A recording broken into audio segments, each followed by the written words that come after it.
में आतंक के खिलाफ ऑपरेशन जारी है। व्हाइट कॉलर टेरर मॉड्यूल के खिलाफ ऑपरेशन लगातार जारी है, क्योंकि जिस तरीके से ये जो घटना हुई थी, जो हादसा हुआ था, इसमें डॉक्टर्स सबसे ज्यादा पाए गए हैं और ऐसे में जम्मू कश्मीर में 11वें दिन भी ऑपरेशन लगातार चल रहा है। अब तक 300 से ज्यादा लोगों को हिरासत में लिया गया है। 3500 से ज्यादा जगहों पर छापेमारी है।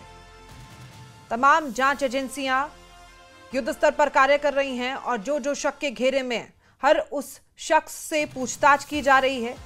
तमाम अपडेट्स निकलकर सामने आ रही है और जम्मू कश्मीर में आज 11वें दिन भी ऑपरेशन लगातार जारी है।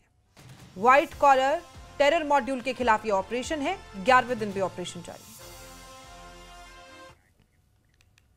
वहीं डोडा में पुलिस लोगों से अपील कर रही है कि वो आतंक विरोधी अभियान में पुलिस और प्रशासन के साथ सहयोग करें।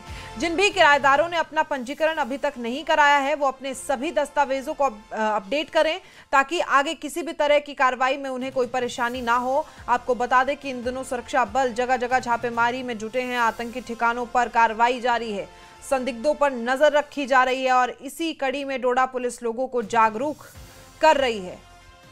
और अब यहां पर जो मसला है वो ये है कि जो लोग किराएदार हैं, जिनके दस्तावेज अब तक तैयार नहीं है, उन्हें जल्द से जल्द अपने दस्तावेज तैयार करने के लिए कहा जा रहा है।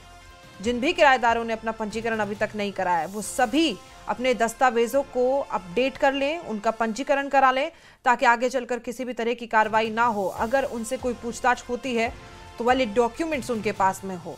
और इन दिनों जिस तरीके से 11वें दिन भी जम्मू में ऑपरेशन जारी है, सुरक्षा बल जगह जगह छापेमारी में जुटे हुए हैं। 3500 से ज्यादा जगह पर छापेमारी जम्मू में चल रही है।